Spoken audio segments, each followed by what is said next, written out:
To online class. ಇವತ್ತಿನ ಕ್ಲಾಸಲ್ಲಿ ನಾವು ಅಂತಾರಾಷ್ಟ್ರೀಯ ವಿವಾದಗಳ ಶಾಂತಿಯುತವಾದ ಇತ್ಯರ್ಥಗಳ ಬಗ್ಗೆ ನಾವು ತಿಳ್ಕೊಳ್ಳೋಣ. ಏನೇನು ವಿಧಾನಗಳ ಮೂಲಕ ನಾವು ಅದನ್ನು ಶಾಂತಿಯುತವಾಗಿ ನಾವು ಮಾಡ್ತೀವಿ ಅನ್ನೋದ್ರ ಬಗ್ಗೆ ಸಹ ನಾವು ತಿಳ್ಕೊಳ್ಳೋಣ. ಈಗ ಅಂತಾರಾಷ್ಟ್ರೀಯ ವಿವಾದ ಶಾಂತಿಯುತವಾಗಿ ಇತ್ಯರ್ಥದ ವಿಧಾನದ ಬಗ್ಗೆ ನಾವು ತಿಳ್ಕೊಬೇಕು ಅಂತ ಹೇಳಿದರೆ ಬಹಳ ಪ್ರಾಚೀನ ಕಾಲದಿಂದಲೂ ಸಹ ಇದು ಅಸ್ತಿತ್ವದಲ್ಲಿ ಇದೆ ಅನ್ನೋದ್ರ ಬಗ್ಗೆ ಸಹ ನಾವು ನೋಡ್ತೀವಿ.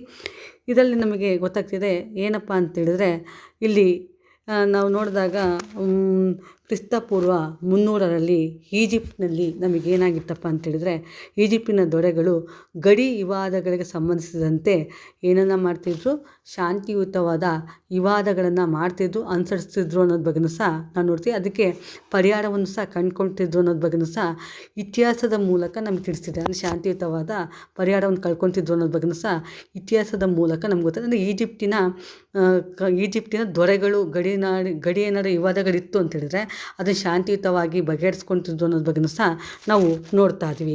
ಅದೇ ರೀತಿಯಲ್ಲಿ ನಾವು ಈಜಿಪ್ಟಿಂದ ಆಯಿತು. ನೆಕ್ಸ್ಟು ಅಂದರೆ ಅದು ಕ್ರಿಸ್ತಪೂರ್ವ 300ರಲ್ಲಿ ಅದು ಆಯಿತು ಅನ್ನೋದ್ರ ಬಗ್ಗೆ ನೋಡ್ತೀವಿ. ನೆಕ್ಸ್ಟ್ ನಾವು ನೋಡಿದಾಗ ಗ್ರೀಕರ ಕಾಲದಲ್ಲಿ, ಅಂದರೆ ಪ್ರಾಚೀನ ಗ್ರೀಕರ ಕಾಲಕ್ಕೆ ನಾವು ಬಂದರೆ ಅಲ್ಲಿ ಏನಾಗಿದೆಪ್ಪ ಅಂತೇಳಿದರೆ, ಅವರು ಶಾಂತಿಯುತವಾದ ಒಂದು ಮಾರ್ಗದಿಂದ ಅನುಸರಿಸೋ ಮೂಲಕ ಏನನ್ನು ಬಗೆಹರಿಸ್ತಿದ್ರು, ವಿವಾದಗಳನ್ನು ಬಗೆಹರಿಸ್ತಿದ್ರು ಅನ್ನೋದ್ರ ಬಗ್ಗೆಯೂ ಸಹ ನಾವು ನೋಡ್ತಾ ಇದ್ವಿ. ಅದನ್ನು ಕುಡ್ಕೊಂಡು ನಾವು ನೋಡ್ತೀವಿ. ಅದು ಯಾವುದರಿಂದ ತಿಳಿತದಪ್ಪ ಅಂತ ಹೇಳಿದ್ರೆ ಐತಿಹಾಸಿಕ ಪುರಾವೆಗಳಿಂದ ತಿಳಿತವೆ ಅನ್ನೋದ್ರ ಬಗ್ಗೆಯೂ ಸಹ ನಾವು ನೋಡ್ತಾ ಇದ್ವಿ.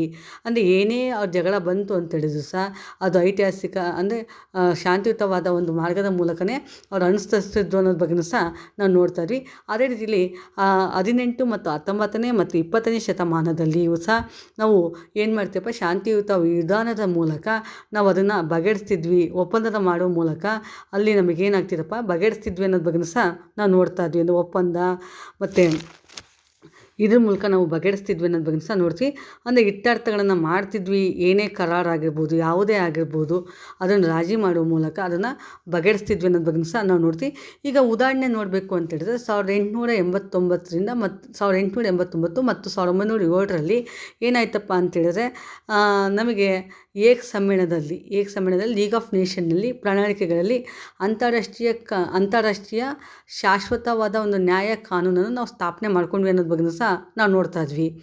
ಅಂದರೆ ನಮ್ಗೆ ಗೊತ್ತಾಯಿತು. ಅಂದರೆ ಪ್ರಾಚೀನ ಕಾಲದಿಂದಲೂ ಸಹ ನಾವು ಶಾಂತಿ ಮತ್ತು ರಾಜಿ ಸಂಧಾನದ ಮೂಲಕವೇ ನಾವೆಲ್ಲವನ್ನೂ ಸಹ ಇತ್ಯರ್ಥ ಮಾಡ್ತಾ ಬಂದಿದ್ದೀವಿ ಅನ್ನೋದ್ರ ಬಗ್ಗೆ ಸಹ ನಾವು ನೋಡ್ತಿದ್ವಿ. ಯಾಕೆಂದರೆ ಗ್ರೀಕರ ಕಾಲ ನೋಡಿದ್ವಿ, ಈಜಿಪ್ಟ್ ಕಾಲ ನೋಡಿದ್ವಿ, 18, 19 ಮತ್ತು 20ನೇ ಶತಮಾನದಲ್ಲೂ ಸಹ ನಾವು ಏನೇ ಸಮಸ್ಯೆ ಬಂದರೂ ಸಹ ಅದನ್ನು ಶಾಂತಿಯುತವಾಗಿ ಬಗೆಹರಿಸ್ಕೊತ ಬಂದಿದ್ವಿ ಅನ್ನೋದ್ರ ಬಗ್ಗೆ ಸಹ ನಾವು ನೋಡ್ತಾ ಇದ್ವಿ.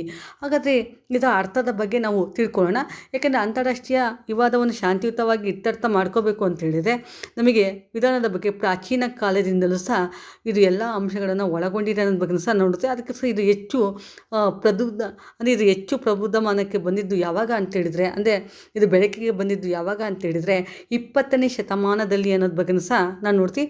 ಇದು ರಾಷ್ಟ್ರದ ಏನಾಗಿದೆಪ್ಪ ಅಂತೇಳಿದರೆ, ರಾಷ್ಟ್ರಗಳ ನಡುವೆ ಏನಾಗ್ತಪ್ಪ ಅಂತ ಹೇಳಿದ್ರೆ ವೈಮನಸ್ಸಿದ್ರೆ ಅಥವಾ ದ್ವೇಷ ಇದ್ದರೆ, ಹಸಿವೆ ಇದ್ದರೆ ಅಲ್ಲಿ ಪರಿಹಾರವನ್ನು ಕಂಡ್ಕೋಬೇಕು ಅನ್ನೋಕ್ಕೋಸ್ಕರ ಮತ್ತು ಶೀತಲ ಯುದ್ಧ ಅಂತ್ಯಗೊಳಿಸೋಕ್ಕೆ ಇದು ಸೂಚನೆ ಮಾಡ್ತತೆ ಅನ್ನೋದ್ರ ಬಗ್ಗೆ ಸಹ ನಾವು ನೋಡ್ತಾ ಇದ್ದೀವಿ. ಅಂದರೆ ರಾಷ್ಟ್ರಗಳ ನಡುವೆ ಏನಾದ್ರು ದ್ವೇಷ ಅಥವಾ ಹಸಿವೆ ಇತ್ತು ಅಂತೇಳಿದರೆ ಅದು ಅಂತ್ಯಗೊಳಿಸ್ಬೇಕಾದ್ರೆ ಈ ಮಾರ್ಗವನ್ನು ನಾವು ಅನುಸರಿಸ್ತೀವಿ ಅನ್ನೋದ್ರ ಬಗ್ಗೆ ಸಹ ನಾವು ನೋಡ್ತಾ ಇದ್ವಿ. ಅದೇ ರೀತಿಯಲ್ಲಿ ಶೀತಲ ಯುದ್ಧವನ್ನು ನಾವು ಏನು ಮಾಡೋಕ್ಕಪ್ಪ ಅಂತ್ಯಗೊಳಿಸೋಕ್ಕೂ ಸಹ ಈ ಮಾರ್ಗವನ್ನು ನಾವು ಅನುಸರಿಸ್ತೀವಿ ಅನ್ನೋದ್ರ ಬಗ್ಗೆ ಸಹ ನಾವು ನೋಡ್ತಾ ಇದ್ವಿ. ವಿಶ್ವದಲ್ಲಿ ನಾನು ನೋಡ್ತಾ ಇದ್ದಾಗ ರಾಷ್ಟ್ರಗಳ ನಡುವೆ ಉದ್ಭವಿಸುವಂಥ ಬಿಕ್ಕಟ್ಟಾಗಿರ್ಬೋದು, ಸಮಸ್ಯೆಗಳನ್ನಾಗಿರ್ಬೋದು, ವಿವಾದಗಳನ್ನಾಗಿರ್ಬೋದು, ನಾವು ಯಾವ ರೀತಿಯಾಗಿ ಅದನ್ನು ಬಗೆಹರಿಸ್ಕೋಬೋದಾಗಿತ್ತಪ್ಪ ಅಂತೇಳಿದರೆ ಶಾಂತಿಯುತವಾಗಿ ಅದನ್ನು ಬಗೆಹರಿಸ್ಕೋಬೋದು ಅನ್ನೋದ್ರ ಬಗ್ಗೆ ಸಹ ನಾವು ನೋಡ್ತೀವಿ.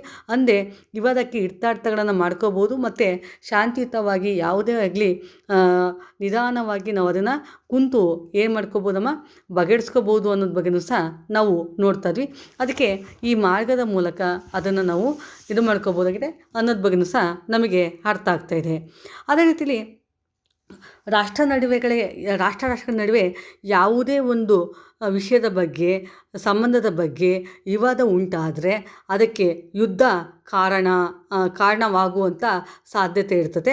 ಅದಕ್ಕೆ ಅದನ್ನು ತಪ್ಪಿಸ್ಬೇಕು, ಅದನ್ನು ಅಂತ್ಯ ಮಾಡಬೇಕು ಅನ್ನೋಕ್ಕೋಸ್ಕರ ನಾವು ಯಾವ ವಿಧಾನವನ್ನು ಬಳಸಬೇಕು ಅಂತೇಳಿದರೆ ಶಾಂತಿಯುತವಾದ ವಿಧಾನವನ್ನು ನಾವು ಬಳಸಬೇಕು ಅನ್ನೋದ್ರ ಬಗ್ಗೆಯೂ ಸಹ ನಾವು ನೋಡ್ತಾ ಇದ್ವಿ. ಅದಕ್ಕೆ ನಾವು ಯುದ್ಧವನ್ನು ತಡೆಗಟ್ಟಬೇಕು ಮತ್ತು ಅಲ್ಲಿ ವ್ಯವಸ್ಥಿತವಾದ ಒಂದು ಪರಿಸ್ಥಿತಿಯನ್ನು ಉಂಟು ಮಾಡ್ಕೋಬೇಕು ಅಂತೇಳಿದರೆ ನಾವು ಯಾವ ಮಾರ್ಗವನ್ನು ಅನುಸರಿಸ್ಬೇಕಮ್ಮ, ಶಾಂತಿಯುತವಾದ ಇತ್ಯರ್ಥವನ್ನು ಅನುಸರಿಸ್ಬೇಕು ಅನ್ನೋದ್ರ ಬಗ್ಗೆಯೂ ಸಹ ನಾವು ನೋಡ್ತಾ ಇದ್ವಿ. ಅದರಿಂದ ನಮಗೆ ಗೊತ್ತಾಗ್ತಿದೆ ಇದರ ಕಾರ್ಯಸ್ಥಾನ ಪ್ರಾಮುಖ್ಯತೆಯೂ ಸಹ ಹೆಚ್ಚಾಗ್ತಿದೆ ಅನ್ನೋದ್ರ ಬಗ್ಗೆಯೂ ಸಹ ನಾವು ನೋಡ್ತಾ ಇದ್ವಿ. ಹಾಗಾದರೆ ಇದನ್ನು ನಾವು ಯಾವ ರೀತಿಯಾಗಿ ಪರಿಹಾರ ವಿಧಾನಗಳನ್ನು ಮಾಡ್ಕೋಬೋದು ಅನ್ನೋದ್ರ ಬಗ್ಗೆ ನೋಡಿದಾಗ, ವಿಶ್ವದಲ್ಲಿ ರಾಷ್ಟ್ರ ನಡುವೆ ವಿವಾದಗಳು ಉಂಟಾದಾಗ ನಾವೇನು ಮಾಡ್ಬೋದು, ಶಾಂತಿಯುತವಾದ ಒಂದು ಇತ್ಯರ್ಥಗಳನ್ನು ಮಾಡ್ಕೋಬೋದು ಅನ್ನೋದ್ರ ಬಗ್ಗೆಯೂ ಸಹ ನಾವು ನೋಡ್ತಾ ಇದ್ವಿ. ಅದೇ ರೀತಿಯಲ್ಲಿ ಇಲ್ಲಿ ನಮಗೆ ಗೊತ್ತಾಗ್ತಿದೆ ವಿಧಿ 33ನೇ ವಿಧಿಯಲ್ಲಿ ಅಂತಾರಾಷ್ಟ್ರೀಯ ಸಂಬಂಧಕ್ಕೆ ಸಂಬಂಧಿಸಿದಂತೆ ನಾವು ವಿವಾದಕ್ಕೆ ಸಂಬಂಧಿಸಿದರೆ ಅಲ್ಲಿ ಯಾವ ರೀತಿಯಾದ ಪರಿಹಾರವನ್ನು ಪಡ್ಕೋಬೋದಾಗಿದೆ, ಶಾಂತಿಯುತವಾದ ಪರಿಹಾರವನ್ನು ಪಡ್ಕೋಬೋದು ಅನ್ನೋದ್ರ ಬಗ್ಗೆಯೂ ಸಹ ನಾವು ನೋಡ್ತಾ ಇದ್ವಿ. ಅದಕ್ಕೆ ಇಲ್ಲಿ ಕೆಲವೊಂದನ್ನು ನಾವು ನೋಡ್ತಾ ಇದ್ವಿ. ಸಂಧಾನ, ಸೌಹಾರ್ದಯುತ, ಮಧ್ಯಸ್ಥಿಕೆ, ವಿಚಾರಣೆ, ನ್ಯಾಯ ಪಂಚಾಯತಿ, ರಾಜಿ ಮತ್ತು ಪಂಚಾಯತಿಗಳ ಮೂಲಕ ಮಾಡ್ಕೋಬೋದು ಅನ್ನೋದ್ರ ಬಗ್ಗೆಯೂ ಸಹ ನಾವು ನೋಡ್ತಾ ಇದ್ವಿ. ತದನಂತರ ನಮಗೆ ಗೊತ್ತಾಗ್ತಿದೆ ಇಲ್ಲಿ ಯಾವುದೇ ಒತ್ತಾಯ, ಬಲಾತ್ಕಾರ, ನಿರ್ಬಂಧನೆ ಅಸ್ತಿತ್ವದಲ್ಲಿ ಇರೋಕ್ಕೆ ಸಾಧ್ಯನೇ ಇಲ್ಲ. ಅಂದರೆ ಇವನ್ನೆಲ್ಲ ನಾವು ಮಾಡಬೇಕಾದ್ರೆ ಯಾವುದೇ ಬಲಾತ್ಕಾರ ಮತ್ತು ಒತ್ತಾಯ ಇರೋಕ್ಕೆ ಸಾಧ್ಯನೇ ಇಲ್ಲ. ನಂತರ ಇದನ್ನು 2 ನಿಬಂಧನೆಗಳ ಮೇಲೆ ವಿಧಾನವನ್ನು ಮಾಡ್ತಾ ಹೋಗಿದೆ. ಅಂದರೆ ನಮ್ಗೆ ಗೊತ್ತಾಗ್ತಿದೆ ಈ ವಿಧಾನದಲ್ಲಿ 2 ವಿಧಾನ, ಒಂದು ನ್ಯಾಯಮಂಡಳಿ ನೀಡುವ ಮೂಲಕ ಅದನ್ನು ಪರಿಹಾರ ಮಾಡ್ಕೋಬೋದಾಗಿದೆ. ಅಷ್ಟೇ ಅಲ್ಲದೆ ತೀರ್ಮಾನಗಳನ್ನು ಸಹ ಮಾಡುವ ಮೂಲಕನೂ ಸಹ ಇದು ಮಾಡ್ಬೋದಾಗಿದೆ ಅನ್ನೋದ್ರ ಬಗ್ಗೆಯೂ ಸಹ ನಾವು ನೋಡ್ತಾ ಇದ್ವಿ.